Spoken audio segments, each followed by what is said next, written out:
Boa noite, meu nome é Zilan Costa Silva e aqui é o Jogo do Poder. Essa noite nós vamos falar de cultura. Como o setor mais prejudicado durante essa pandemia, nós vamos conversar com o Thiago Tal, que é produtor cultural, e nós vamos saber a situação do segmento e o que é que nós podemos esperar do futuro. Thiago, seja bem-vindo ao Jogo do Poder, é um prazer tê-lo aqui. Muito obrigado o convite e espero que eu possa ajudar aí nesse debate. Eu espero que sim. Ô, Thiago, quanto tempo você tem na área cultural? Eu tenho 22 anos trabalhando com cultura. Quase Comecei nada, lá né? atrás no Circo Picolino. Quase nada, né? 20 Quase anos nada. é muito tempo. Como estagiário e aí depois não parei mais. Agora me diga uma coisa, quais são os grandes eventos que você já produziu para que o telespectador possa ter conhecido? Pronto, então, nesse período, depois de eu passar 6 anos, né, trabalhando no circo, aí eu comecei a trabalhar com audiovisual, fazendo a restauração de filmes. A gente restaurou o primeiro filme de longa-metragem feito na Bahia, chamado Redenção, do cineasta Roberto Pires. E aí trabalhamos com vários projetos de restauro, né, de filmes não só do Roberto Pires, do Glauber Rocha, e produzi alguns longas-metragens, né, como Tropicals. Agora esse ano a gente vai lançar mais um longa-metragem chamado Nina. E a gente que eu falo, sempre a equipe, né, que trabalha comigo, sempre está procurando trazer projetos de todas as áreas artísticas, né? Eu trabalho com audiovisual, com artes visuais, com música, artesanato, artes plásticas, cultura popular. Então, em cada uma dessas áreas tem alguns projetos sendo executados aí nos últimos anos, né? Eu vou lhe fazer uma pergunta do passado, tá certo? E eu queria que você se transportasse mentalmente para fevereiro de 2020. Você está ali, o carnaval estava prestes a acontecer e você estava vislumbrando o ano de 2020. O que é que você via naquela época?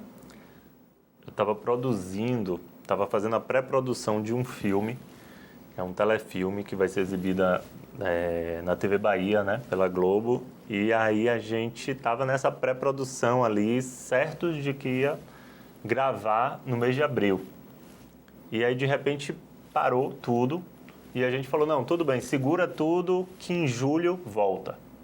A gente deu uma parada, esperando voltar em julho, e não voltou, né? A realidade é essa, a realidade é que tudo que a gente estava fazendo era um projeto de audiovisual em comunidades indígenas, era essa produção desse filme, eram os preparativos para o Festival de Jazz do Capão, que eu também produzo, e aí de repente a gente deu uma parada, só esperando uma pandemia que a gente nunca tinha ouvido falar passar, achando que isso ia acontecer em julho, e a gente, quando chegou em junho, percebeu que não ia voltar, mas que em dezembro voltava, né?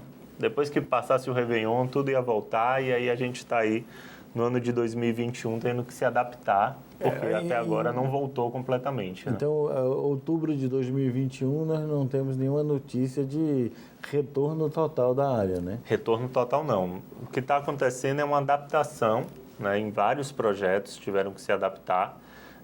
Alguns projetos conseguiram se adaptar para o formato online, outros ainda estão esperando uma melhoria da situação para que possa retornar no ano que vem. Então, inclusive, muitos dos editais da Secretaria de Cultura do Estado que tinham divulgado, né, o resultado e queriam começar naquele início de ano, eles pararam e até agora não retornaram. Então, centenas de proponentes no Estado estão esperando esse retorno à normalidade, que ainda não voltou a essa normalidade. Você fala assim, mas explicando para o telespectador, esses editais são o emprego de dinheiro público para o fomento da atividade cultural. Exatamente. São editais do governo. Exatamente. Mas e os privados? A maior parte da atividade cultural hoje ela é fomentada pelo Estado? Então, a realidade é que quase que 100% da produção cultural nacional ela é fomentada de alguma forma pelo Estado, pelo governo federal, estadual, em alguns casos municipal, porque quando você não está fazendo via um edital, você está fazendo via uma lei de incentivo, né, que acaba no final das contas sendo um dinheiro público, né? E quando você não está fazendo via edital ou lei de incentivo, você está tendo algum tipo de benefício ou de subsídio para que aquele evento aconteça. E porque a cultura não tem eficiência econômica para acontecer sem esses incentivos ou instrumentos que fomentem a atividade cultural? A cultura, de uma forma mais profunda, eu diria que não. Eu acho que o que acaba conseguindo se sustentar são eventos, né? E são artistas, né? Que fazem uma produção cultural incrível, mas que estão ali no mainstream ali, né? E aí a gente está falando de uma pequena minoria. A gente não pode estar falando que, por exemplo, a produção musical ela se sustenta com venda de shows e com venda de que não é mais discos, né? Streaming sendo baixados e tudo mais, porque a gente está falando de um número muito reduzido de artistas. A gente está falando daqueles artistas que são conhecidos, que são famosos, e a grande realidade é que a maioria dos músicos, eles não estão ali nesse lugar de aparecer no outdoor vendendo um show e esse show ser totalmente vendido. Mas quando começou a pandemia e as medidas de contenção dela, zerou toda a possibilidade de shows, né? Zerou. E como é que isso se deu, se seguiu ao longo do tempo? Porque parece que continua tudo parado e Então, falando do segmento musical, por exemplo, o que acabou acontecendo de uma forma relativamente rápida para esse setor de mainstream é que eles se adaptaram para o online, né? Então, a gente presenciou isso. A gente presenciou a partir... Mas isso é o pessoal famoso. Do mês de maio, exatamente. Assim, os artistas mais conhecidos que foram para as redes. A gente percebeu isso, né? Essa ida para o online de uma forma muito rápida, onde a gente conseguia ver que eles estavam ali tentando se virar. Todo esse segmento que não consegue aparecer nessa mídia, eles não tinham como receber nenhum tipo de recurso, porque os editais que eles buscavam, que era para ter saído, não saíram, porque ficaram paralisados. Muitos recorreram ao Aldir Blanc, né, que é essa lei de apoio ali emergencial que acabou demorando muito para ser pago. Alguns editais emergenciais foram lançados, mas eram editais com valores muito pequenos, né, valores abaixo de 2, 3 mil reais, que isso paga o cachê e olhe lá. Né? Então, o que acabou acontecendo é que muitos desses artistas acabaram não conseguindo sobreviver da sua arte. Foram optar por trabalhar com outras coisas que não da produção cultural.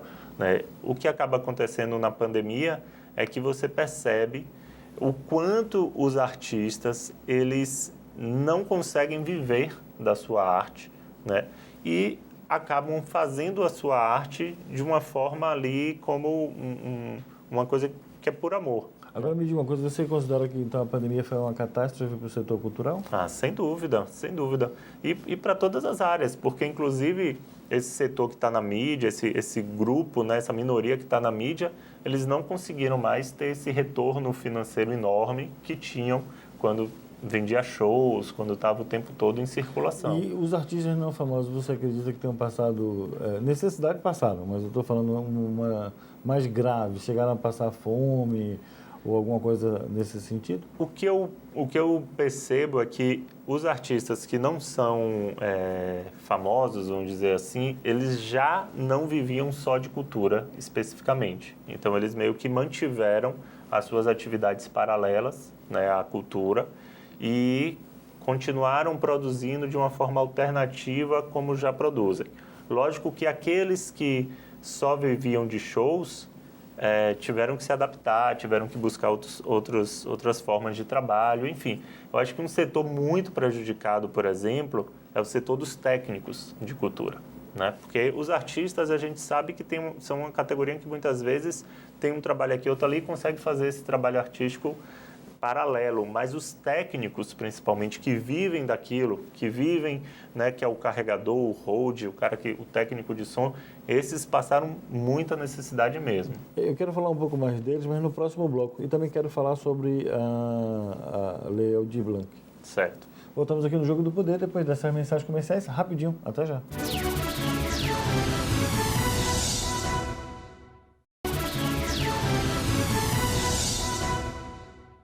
Estamos de volta aqui no Jogo do Poder, conversando com o Thiago Tal, que é produtor cultural, falando da situação da cultura na pandemia.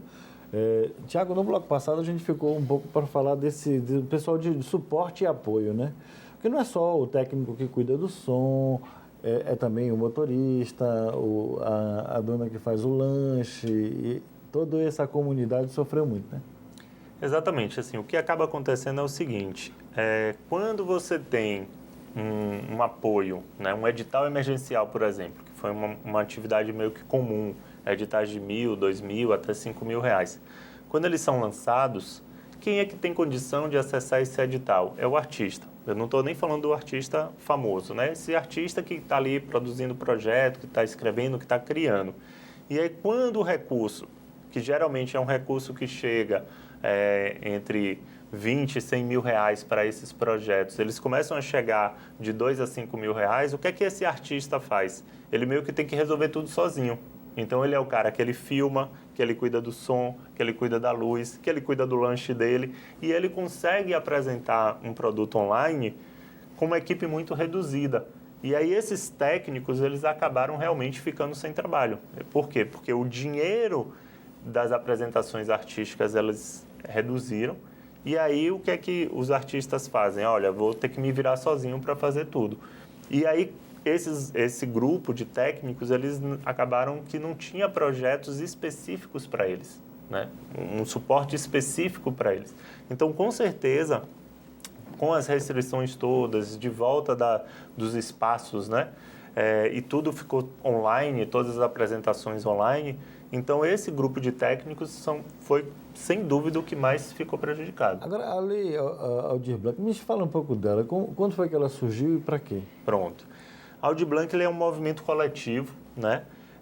Que surge de uma mobilização ali dos deputados federais, da sociedade civil organizada e que está brigando bastante aí com esse governo, né? Que é contra a cultura. E ela surge como um mecanismo emergencial de fortalecimento do setor cultural. Ela foi idealizada ali mais ou menos entre abril e maio, foi votada de uma forma super rápida, né? Ali na Câmara dos Deputados, depois no Congresso, e em junho ela já estava ali toda pronta para ser sancionada pelo presidente para que fosse uma ajuda emergencial. E aí com essa sanção do presidente, ele vetou um único parágrafo, um único artigo da lei que falava sobre um repasse imediato do recurso, que era um repasse assim de menos de um mês, o recurso já está disponível. E eles atrelaram essa lei à publicação de um decreto que só veio sair no dia 17 de agosto, então assim, mais de um mês e meio depois que a lei foi sancionada. E aí dentro desse decreto que falava quais seriam as regras do repasse do recurso da lei Aldir Blanc, criava mais burocracia ainda para os estados e os municípios, e esse recurso de fato só veio chegar em outubro. Então a lei Aldir Blanc, que pela primeira vez na história do Brasil é uma lei que repassava recursos diretamente para os municípios e para os estados, para todos os municípios do Brasil, e que era para ser uma coisa emergencial, ela demorou tanto, com toda a sua burocracia, com todo o seu processo, que os municípios e os estados eles só conseguiram acessar esse recurso em outubro, e aí lança os editais, lança os processos de repasse da verba emergencial.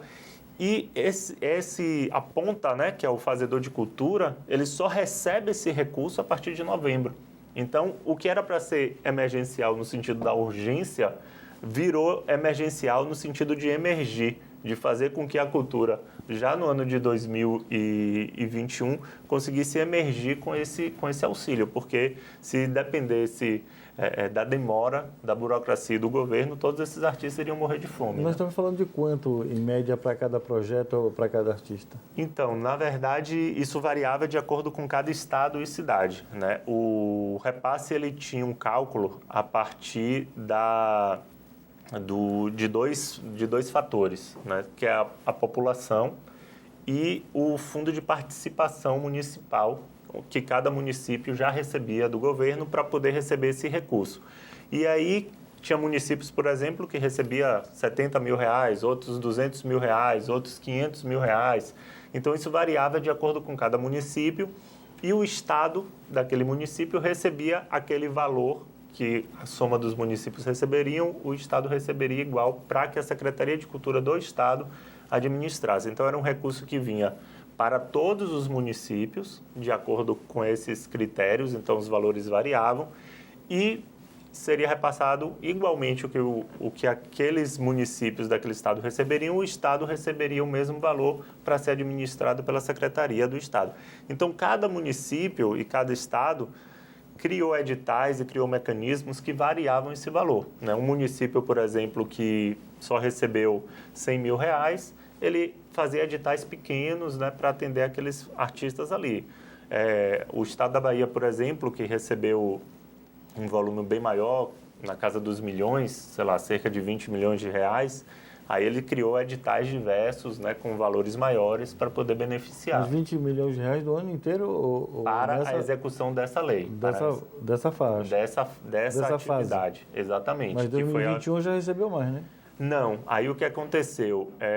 Esse recurso, que, se eu não me engano, foi num total de 3 bilhões, né, que o governo repassou para os estados e municípios, então 1 bilhão e meio para os municípios e 1 bilhão e meio para os estados, para as secretarias de cultura dos estados, esse total de 3 bilhões, eles foram executados, tinham que ser executados até 31 de dezembro do ano passado. Então pensem que toda essa burocracia fez com que, a partir de setembro, os municípios e estados descobrissem como é que tinham que executar o recurso e que tinham que executar esse recurso até 31 de dezembro. E no caso dos municípios, que na sua grande maioria não tinha capacidade técnica de execução, porque nunca tinham recebido recurso da cultura, eles tinham que fazer isso em um período extremamente curto, com uma eleição municipal ali no meio. Então foi um grande caos, né, nos municípios do Brasil inteiro, essa execução da lei. Eu fui contratado para implementar a Lei Aldir Blanc em 8 municípios do interior da Bahia, e eu percebi na prática assim, o quanto foi complexo, né, a gente conseguir atender o fazedor de cultura, que nunca escreveu um projeto na vida, que na sua grande maioria é até analfabeto, né, porque fazedor de cultura é aquela pessoa que trança palha, é aquela pessoa que faz o terno de reis, são aquelas comunidades quilombolas ou indígenas. Então, muitos deles não sabiam nem escrever um projeto, né, para poder concorrer, para poder participar. Né? Então, assim, foi bem caótico executar a lei no final do ano passado. Executar uma lei de 20 milhões. Quando a gente fala 20 milhões, parece um volume gigantesco. O estado da Bahia tem 400 e poucos municípios. Se a gente dividir, dá menos de 50 mil por município. Não, na verdade, era 20 milhões só para que a Secretaria de Cultura executasse dentro da seara da própria Secretaria de Cultura. E aí, se ela vai conseguir atender todos os municípios ou não, é outra coisa. E outros 20 milhões eram repassados para cada um dos municípios. Que era 50 mil, mais ou menos. Varia um pouco de cada município. Alguns municípios receberiam um pouco. Não, tiveram municípios que receberam 400 mil, 600 mil, 1 milhão, enfim, isso variava um pouquinho de cada realidade. Lógico que pouquíssimos receberiam acima de 500 mil. Mas, assim, para uma cidade que nunca tinha recebido nenhum recurso da cultura, receber 50 mil reais, 100 mil reais, já transforma a vida de algumas pessoas ali, né? Porque a gente consegue fazer um prêmio, por exemplo, para os mestres da cultura popular. E aí cada um desses fazedores de cultura, eles conseguem receber ali, por exemplo, R$1.000, que é muito mais do que ele gasta em um mês apenas, né? Isso é interessante a gente saber que isso aconteceu, muito bom, pelo menos deu foi um paliativo, mas eu queria saber como foi a implantação disso nesses municípios que você atuou, mas vamos fazer isso no próximo bloco, tá certo? Certo. Voltamos aqui no Jogo do Poder, depois dessas mensagens comerciais, rapidinho, até já.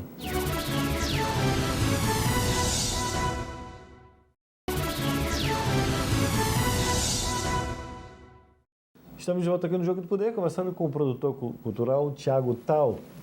Nós estamos falando sobre a situação do setor cultural durante a pandemia. Tiago, como é que ficou lá? Você falou no bloco passado que você atuou, foi contratado pelos municípios ou pelo Estado para gerir a implantação da Lei Aldir Blanc. E como é que foi essa experiência e esse processo? Então, o estado da Bahia tem 417 municípios, né? E o que acabou acontecendo foi que foi criado um grupo de estudos, né? Que estava acompanhando todo o processo de implementação da lei a nível federal. E a gente percebeu que se esses produtores que conseguiam entender e acessar a lei não fizessem uma ação de chegar até os municípios para executar a lei nos municípios, que o próprio município não teria condição técnica e muitas vezes interesse de executar aquela lei. Porque os prefeitos estavam ali numa pré-campanha eleitoral, né? Não tinha equipe técnica para executar. E o que acabou acontecendo foi que se você não executasse isso, né, se você não solicitasse isso até outubro, esse dinheiro não seria recebido pelo município. Ele voltaria para o Estado primeiro, para depois voltar para o governo federal. Então, a gente fez uma força-tarefa, alguns consultores começaram a entrar em contato com algumas prefeituras para poder atender. Eu fui contratado por 8 prefeituras de diversos portes, né, prefeituras que receberam R$400 mil, outras que receberam 200, outras que receberam menos de R$100 mil. E o que a gente tinha que fazer era executar esse recurso seguindo as regras daquele decreto do dia 17 de agosto que eu falei, que eram as regras do jogo. E a gente elaborou editais, né, seguiu tudo direitinho, tinha toda aquela burocracia que tinha que ser aprovado, né, pelas procuradorias municipais, e aí a gente tinha que fazer a regra burocrática toda, né, porque é um dinheiro público, é um dinheiro que precisa ter prestação de contas, para o fazedor de cultura chegar na ponta. Então, fazendo um resumo desse atendimento nos 8 municípios, teve um município que não conseguiu executar, não conseguiu atender. Depois que ele perdeu a eleição, ele desistiu de fazer esse trabalho. Tiveram outros municípios que conseguiram pagar depois do Natal e antes do Ano Novo. E quando chegou no último dia do ano, ali na véspera ali do último dia do ano, saiu um decreto presidencial falando que se o dinheiro tivesse empenhado, que ele poderia ser executado no início do ano seguinte. Porque se percebeu que a grande maioria dos municípios não tinham conseguido resolver os trâmites burocráticos. E aí, alguns desses municípios, a gente conseguiu empenhar o recurso para eles pagarem a partir de janeiro, que foi o que conseguiu resolver a vida ali de não devolver, né? Mas isso foi só o instrumento da Lei Aldir Blanc. Só o instrumento da Lei Aldir Blanc. Mas existem outros instrumentos, como, por exemplo, a Lei Rouanet, a famosa Lei Rouanet, que se fala muito, principalmente nesse último ano. Pronto. A lei de incentivo, ela tem 3 esferas, né? A gente tem a lei de incentivo federal, que é a Rouanet, a estadual, no caso da Bahia, que é o Faz Cultura, e no caso de Salvador, a gente tem uma lei municipal agora, que é o Viva Cultura. Só que, quando você inscreve um projeto na lei de incentivo, como é o caso da Rouanet, não quer dizer que quando você aprova o projeto fica apto à captação, que você recebe o dinheiro do governo. Porque você tem que buscar uma empresa patrocinadora para acessar esse recurso. Então, aprovar o projeto na Lei Rouanet e ele ficar apto à captação, ele é apenas uma das etapas. E o maior gargalo é justamente captar esse recurso com empresas privadas que vão patrocinar aquele projeto para depois descontar esse dinheiro. Então, acessar um projeto via Rouanet, ela não é uma das tarefas mais fáceis, né? Por conta de toda a burocracia, do processo de inscrição e tudo mais. E acessar as empresas patrocinadoras para viabilizar esse projeto fica ainda mais difícil, né? E eu acho que é o maior gargalo hoje do setor cultural, é justamente a captação de recursos através de empresas, né? Também, durante a pandemia, imagino que tenha ficado mais difícil ainda, que as empresas também sofreram muito. Agora, você falou no bloco passado que você falou a frase mais ou menos assim, abre aspas, este governo é contra a cultura, fecha aspas. Eu queria saber se você está falando do governo municipal, estadual ou federal. Ah, sim, o governo federal, né? É importante a gente salientar isso. Falando especificamente, por exemplo, da Lei Rouanet, os projetos que estavam tramitando e que as pessoas, né, mesmo no início ali da pandemia, já tinham um acerto de patrocínio com algumas empresas, com alguns patrocinadores para execução. Muitas conseguiram adaptar os seus projetos, né, para o formato online, como eu falei. eles dependiam dessa tramitação do governo. E aí, quando foi em outubro do ano passado, todos os projetos na Rouanet, eles travaram.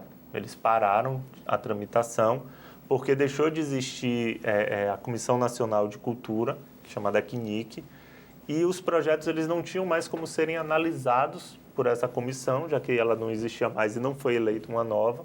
E todo mundo que tinha projetos ali certos de que iam receber um patrocínio no final do ano, não conseguiram receber esse patrocínio. E não foi por causa da iniciativa privada, foi apenas porque eles não podiam ser analisados. Exatamente. E o setor cultural, não estou perguntando se é a sua opinião, estou perguntando se o setor cultural como um todo entende que isso foi uma ação coordenada e pensada pelo governo, se não me engano, federal, que você está me dizendo, né?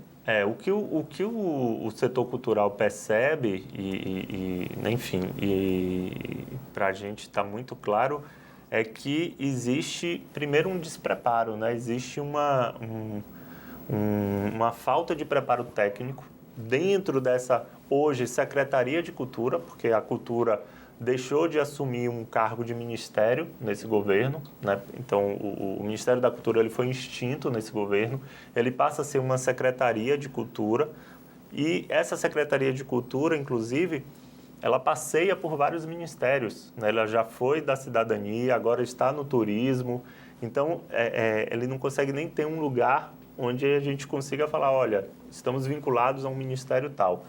E aí a falta de capacidade técnica, né? E aí eu estou falando de uma questão técnica e não só política. Mas você fala dessa capacidade técnica do corpo técnico, ou dirigentes? Do corpo técnico, assim, no caso dos dirigentes, lógico, né? Que organizam toda essa dinâmica.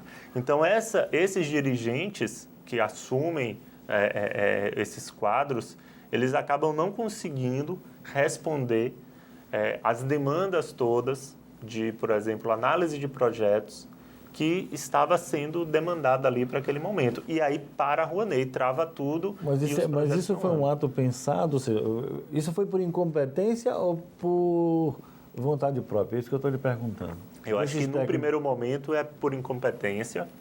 E aí depois que eles começam a entender como é que a máquina funciona, eles começam a criar uma nova forma de analisar os projetos, de pensar de que forma esses projetos eles podem favorecer mais a ideologia, né, aos conceitos de projeto que eles entendem como próximo às ideias deles de governo, e começa a mudar, né, a mudar a forma como é analisado os projetos. Na prática, vocês sentiram isso como? Assim, e como é que isso aconteceu na prática? Porque você está falando de uma questão de decisão política e não apenas cultural.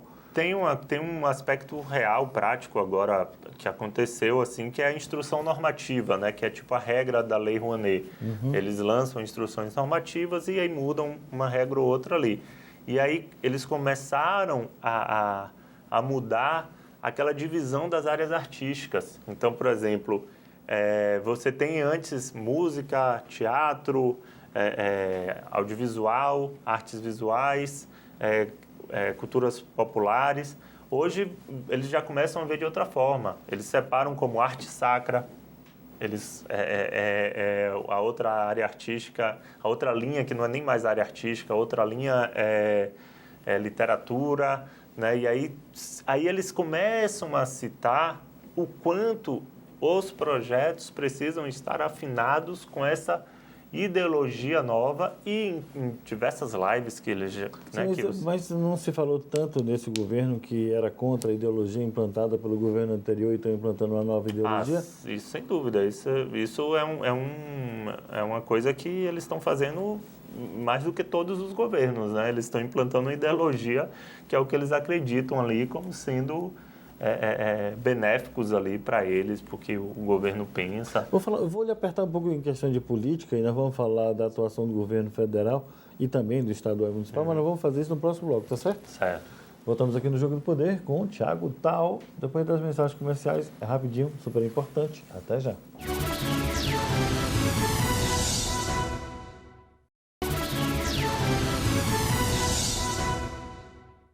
Estamos de volta aqui no Jogo do Poder, conversando essa noite com o Thiago Tal, que é produtor cultural. Nós estamos falando da situação do setor cultural durante a pandemia. Nesse específico bloco, nós vamos falar um pouco mais sobre política. Vamos apertar aqui nosso convidado para ver o que ele nos diz. Essa ideologia desse governo atrapalhou a cultura? Sem dúvida. Mas eles fizeram isso alegando que os projetos culturais têm um viés político contrário ao deles. São projetos... se não me engano, me chamaram até de fascistas, alguma coisa nesse sentido, né? Na verdade, assim, a gente sempre tem acompanhado uma fala comum, né, dos gestores principais ali da Secretaria de Cultura, que é uma do fala... governo federal, né? Do governo federal, lógico. Que é uma fala de que muitos dos projetos que não eram apoiados antigamente eram projetos que, por exemplo, tinham um viés ligado à questão da igreja evangélica, por exemplo, né? E que neste governo agora eles iriam aprovar mais projetos ligados a essa questão da religião evangélica. Por exemplo, o governo anterior nunca houve um caso de discriminação por conta dessa questão religiosa, assim, que ficasse tão claramente explícito. Tem vários casos, por exemplo, de projetos que foram vetados porque eram projetos que discutiam a questão da LGBTQI+, enfim. E aí o governo federal entendia que isso não era um projeto bom para a família, vamos dizer assim. E aí não aprovava esse projeto. Tipo a censura, você acha? Oi? É uma censura velada? Determinados assuntos interessam outros, acho que é uma censura... Hoje a gente pode dizer que é uma censura que está bem explícita, assim, né? A gente acabou acompanhando nesses últimos meses alguns casos em que a gente percebeu que a gente, enquanto, por exemplo, eu que sou o produtor executivo do Festival de Jazz, a gente não está sozinho nesse universo da censura. Ótimo que você trouxe esse tema aí do Festival de Jazz. Você é o produtor do Festival de Jazz da Chapada, né? Isso, Festival de Jazz lá do Capão. Do Capão. Isso. Que é famoso, inclusive recentemente fez notícias nacionais, porque vocês tiveram os recursos retirados, né? Isso, na verdade... Me explica essa situação. O que aconteceu, de uma forma bem resumida, é que o Festival de Jazz, esse ano ele vai acontecer a 9ª edição, então já tinha 8 edições realizadas. As 2 primeiras edições com São 8 anos, né?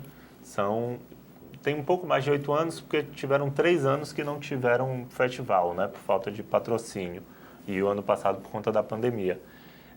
Mas desde 2010, né, a gente realiza o Festival de Jazz, os 2 primeiros anos com recurso direto do Ministério da Cultura na época, né, e aí desde 2013, né, 2013, 2014 e 2015 a gente teve recurso do Programa Petrobras Cultural, que ganhou um edital, e desde 2017 da Secretaria de Cultura aqui do Estado da Bahia, né? Através de um projeto, de um edital chamado Eventos Calendarizados.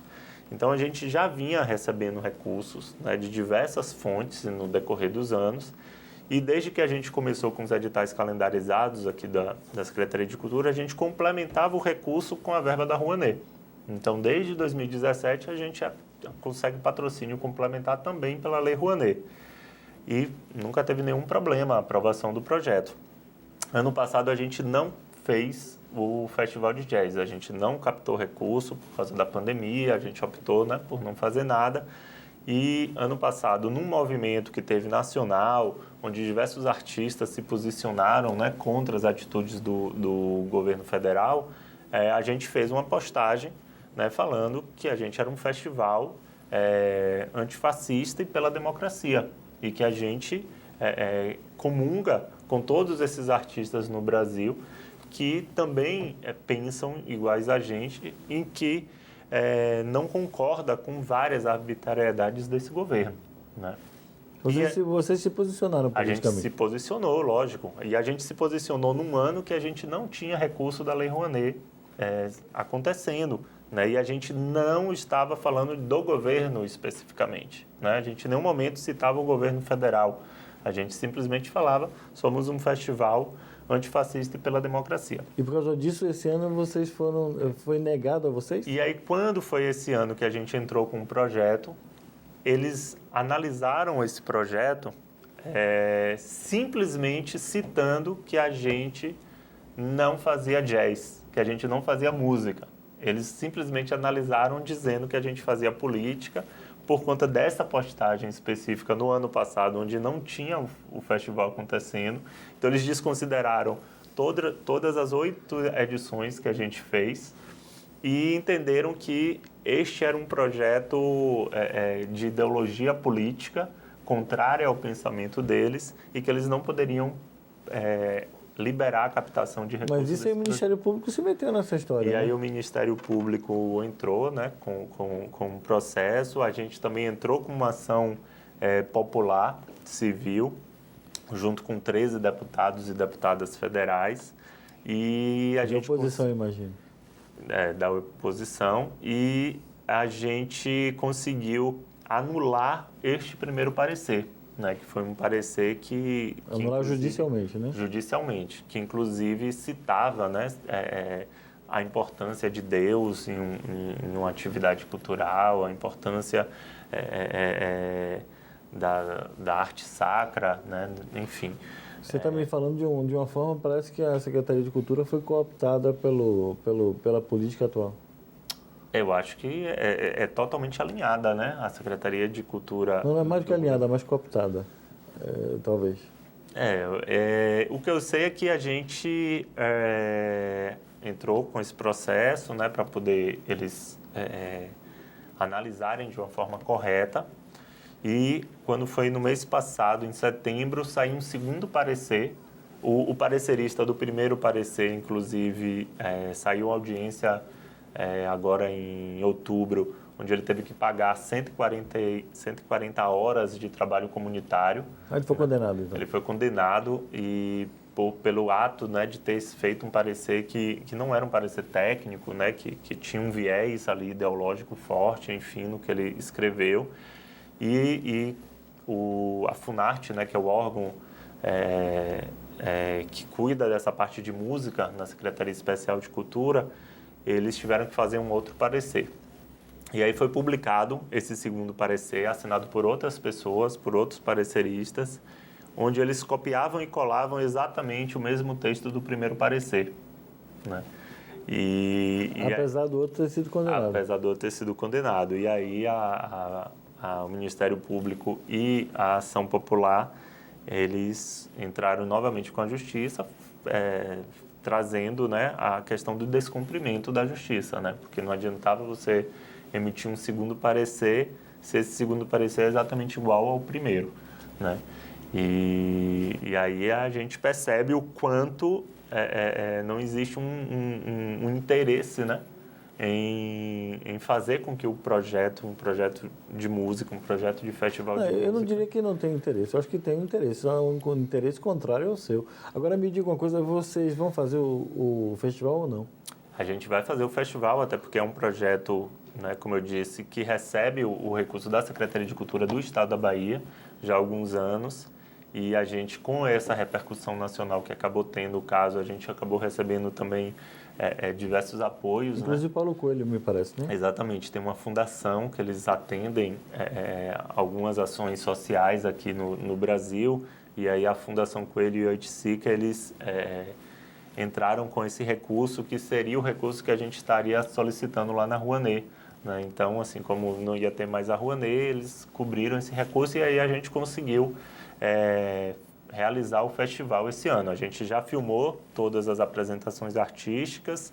A gente, como esse ano já iria ser online por conta da pandemia, então a gente vai exibir o festival, a gente vai transmitir o festival de 12 a 14 de novembro através do canal do YouTube do Festival de Jazz do Capão. Que interessante. Infelizmente, nós estamos chegando ao final do nosso programa. Eu queria que você, nas suas últimas considerações para os telespectadores, me falasse o que é que você espera dessa política em relação ao setor cultural. Então, acho que o principal ponto é se manter resistente, né? Porque a gente vive tempos que realmente o produtor cultural, o artista, o fazedor de cultura, ele tem que o tempo todo estar provando que ele está apto a fazer aquilo que ele já faz desde sempre, né? Então, muitas vezes a burocracia faz com que ele não consiga aprovar um projeto ou ele não entenda da máquina o suficiente, né, para que tudo tramite e ele receba um recurso público. E se ele não ficar resistente, se ele não continuar insistindo, realmente a cultura acaba ficando apenas relegada àqueles que estão surfando naquela onda ali momentânea, né? Então, assim, a mensagem que eu deixo é se manter resistente, continuar lutando e continuar fazendo a cultura que você acredita, que você entende, né, que tem valor para a sua comunidade ali, para a sua sociedade, para que a gente passe por essa onda e venha a surfar novas ondas aí de uma forma mais tranquila. Tiago, muito obrigado pela sua presença aqui no Jogo do Poder. Obrigado a você. Voltaremos na próxima semana com mais um assunto de seu interesse. Meu nome é Zolan Costa Silva e aqui é o Jogo do Poder. Até lá.